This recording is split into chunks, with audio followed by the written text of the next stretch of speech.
Salut à tous, bienvenue dans cette nouvelle émission de Mangadoc. On va faire aujourd'hui un petit review des lectures du mois d'octobre qui ont été plus ou moins chamboulées, pas aussi bien par le contexte actuel que par d'autres événements extérieurs. Il y a eu un peu de lecture quand même malgré tout. J'ai réussi à maintenir un rythme de croisière pour ce qui est des livres, mais ça n'a pas toujours été évident. Je voudrais commencer par faire une petite annonce en vous disant que le défi de Mangadoc avait été relevé et je vous mets ici le lien pour pouvoir aller voir le défi de Authentic Manga qui a lui-même fixé un autre défi à un autre youtubeur, donc ça vous pouvez aller voir. Sinon j'ai créé une playlist des différents défis qui ont été menés et donc comme ça on va pouvoir créer cette petite chaîne de défis, ça va être assez sympa. En tout cas voilà, je voulais féliciter Authentic Manga pour avoir relevé le défi. Vous pouvez aller sur sa chaîne YouTube qui est là, vous pouvez vous abonner, c'est vraiment intéressant, en tout cas il n'y a pas de souci, même pour les prochains youtubeurs, vous pouvez suivre la liste, il n'y a aucun problème. N'hésitez pas à laisser des petits commentaires pendant la vidéo si jamais vous avez eu des avis contraires avec moi par exemple, ou bien si vous avez lu la BD que je vais présenter, enfin le manga que je vais présenter et que vous êtes d'accord ou pas d'accord, peu importe. En tout cas voilà, laissez un petit commentaire, ça permet de faire vivre un petit peu la communauté et ça permet de partager les expériences. N'hésitez pas à laisser un petit pouce bleu, n'hésitez pas à liker la vidéo, n'hésitez pas à vous abonner si besoin. En tout cas, je vous souhaite une bonne vidéo. Allez, c'est parti! On va commencer déjà par les séries que j'ai déjà présentées finalement, mais comme je les ai lues au mois d'octobre, je les représente. Donc Full Drum, dont je vous avais parlé, c'est une série sur le rugby en 5 tomes, une série clôturée en 5 tomes. Bon, ça n'a pas été très long à lire, c'était assez marrant pour les premiers tomes en tout cas. Je me suis pas super organisé pour récupérer mes bouquins, mais après une autre série que j'avais présentée où j'avais fait un documentaire, c'était les Eagles. Donc ça je les avais lus début octobre. C'est vraiment une excellente série, je le rappelle pour ceux qui n'ont pas lu. C'est une série qui a changé d'éditeur, donc c'est pour ça qu'elle est un petit peu bigarrée, en bleu d'un côté, en blanc de l'autre, parce que ça a été repris par Casterman, alors que c'était une édition de chez J'ai lu au départ. Comme J'ai lu a clôturé, ou plutôt a fait faillite en termes de rayon manga, ils ont été obligés de recéder les collections. Je les ai déjà rangés les autres, donc je ne vais pas pouvoir tous vous les présenter.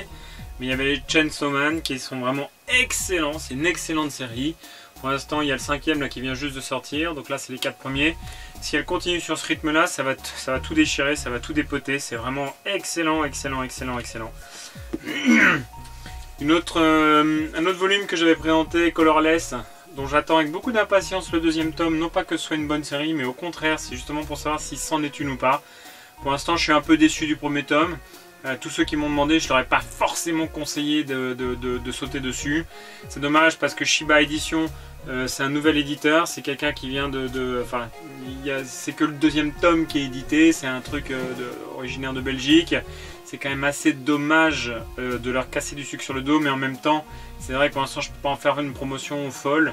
Donc j'attends avec beaucoup d'impatience le 2e tome pour pouvoir me prononcer. Hop là, GTO tome 12. Alors GTO Lost Paradise, la suite de Young GTO. C'est excellent, hein, c'est un Toru Fujisawa, c'est excellent, c'est comme d'habitude, c'est toujours aussi marrant. Les blagues c'est toujours les mêmes, donc c'est vrai que ça finit par être un peu redondant avec Onizuka, mais en même temps ça marche toujours, donc voilà, GTO Lost Paradise tome 12. Une collection que j'ai eu un peu de mal à lire, voilà, je vous le dis franchement, c'est une bonne collection, c'est pas le souci. Mais honnêtement, j'ai eu un peu de mal à la lire. Hop là, vous allez reconnaître le... Ah, c'est pas dans le bon sens. Dans ce sens-là. Les Jujutsu Kaisen. Alors le synopsis est intéressant. Les dessins sont pas de grande qualité, mais c'est vraiment pas mal sinon pour le reste. C'est pas du Jangan quoi. Mais c'est vraiment pas mal. Même si c'est pas d'une grande qualité. Après, pour ce qui est de la série en elle-même, c'est pas qu'elle est pas bien, mais je trouve que les planches sont hyper chargées, il y a en moyenne entre 5 et 6 bulles, plutôt 5 ou 6 images avec des bulles, il y a beaucoup de texte, je trouve ça assez long de lire un tome, c'est-à-dire que vous avez quand même pour votre argent, c'est pas One Piece, c'est pas One Punch par exemple, où vous en lire 20 minutes c'est réglé, c'est extraordinaire mais ça dure que 20 minutes malheureusement, à chaque fois c'est un vrai crève-cœur. Là honnêtement, vous lisez votre manga, vous en avez vraiment pour votre argent, mais en même temps, ouais, je trouve ça un peu... c'est un bon manga, mais c'est lourd de rentrer dedans. C'est vraiment lourd de rentrer dedans. Une autre série pour laquelle je me suis un peu réactualisé parce que j'étais un petit peu en retard dans mes lectures, pas dans les achats mais dans les lectures, c'est les Uki Holder.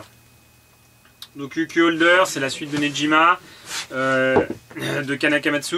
C'est une série qui est vraiment pas mal en termes de dynamisme, en termes de créativité. Oh pardon, excusez-moi, je ne mets pas le bon côté. En termes de créativité, en termes de dessin, franchement, il dessine super bien. Par contre, là pour l'instant, je trouve que l'arc qui était présenté jusqu'à présent, il s'est un peu essoufflé. Moi, c'était un peu une sinécure de lire les tomes. Heureusement, à partir du tome 21, voilà, à partir du tome 21, on rentre dans un nouvel arc et ça relance un petit peu Uki Holder, qui était franchement en train de s'essouffler. Donc on est sur un nouvel arc au niveau du tome 21-22 et ça devient un peu plus léger, un peu moins, c'est un peu moins que du fight, qui était un peu chiant pour parler franchement, excusez-moi du mot, mais bon, c'est un peu comme ça. Donc ça, voilà, je suis content parce que là j'en avais un peu ras de Uki Holder et on redore un petit peu le blason de Kanakamatsu. Une autre collection, alors là pour le coup, mais que je vous conseille, mais à 2000%, c'est un petit bijou, c'est vraiment une petite niche parce qu'il n'y a pas grand monde qui lit cette collection. Hop, c'est Space Brothers. Alors là je vous présente le tome 28. Et puis jusqu'au 31, d'accord. Donc j'étais un petit peu en retard dans ma lecture toujours. Voilà, les 4 derniers tomes du 28 au 31 que j'ai lu début du mois d'octobre, que j'attendais impatiemment de pouvoir vous présenter. Alors Space Brothers, c'est une collection que tout le monde doit avoir. C'est un must to have, c'est vraiment génial. C'est un seinen sur l'histoire de deux frères qui veulent tous les deux devenir astronautes. Et en fait, il y a le petit frère qui finit par être astronaute pendant que le grand frère travaille dans une usine de voitures. Et enfin bon, je peux pas vous décrire la série, mais c'est vraiment génial. C'est à mourir de rire, c'est vraiment constant, il n'y a pas un tome qui s'essouffle, on est au 31, tous les tomes il se passe quelque chose, tout le temps, il y a un vrai humour un peu décalé, c'est génial.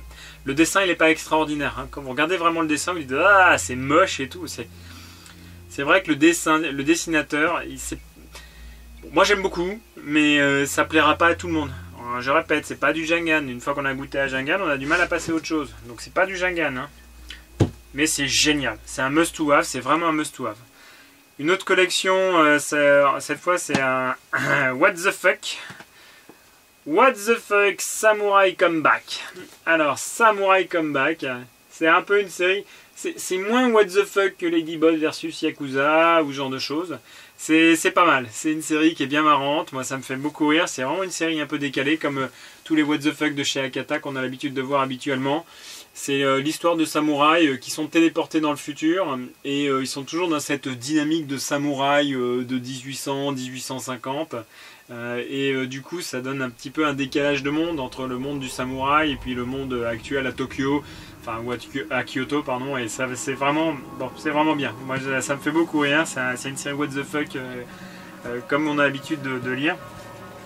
Et le dernier pour la route, ça n'a rien à voir avec une série actuelle, hein, c'est une vieille série.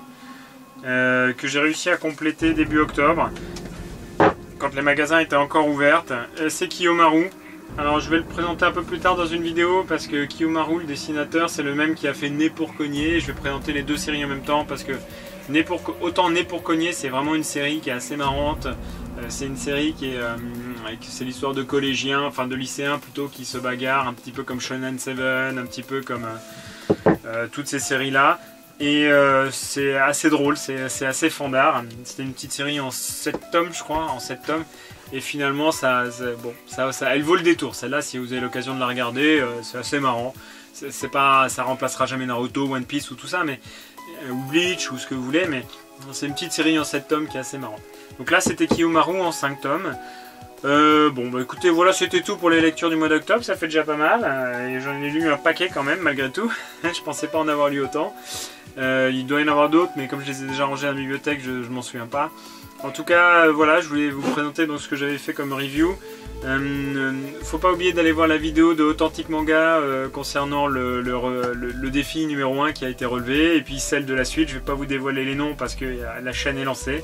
Et puis j'espère que vous profiterez bien de ces défis là.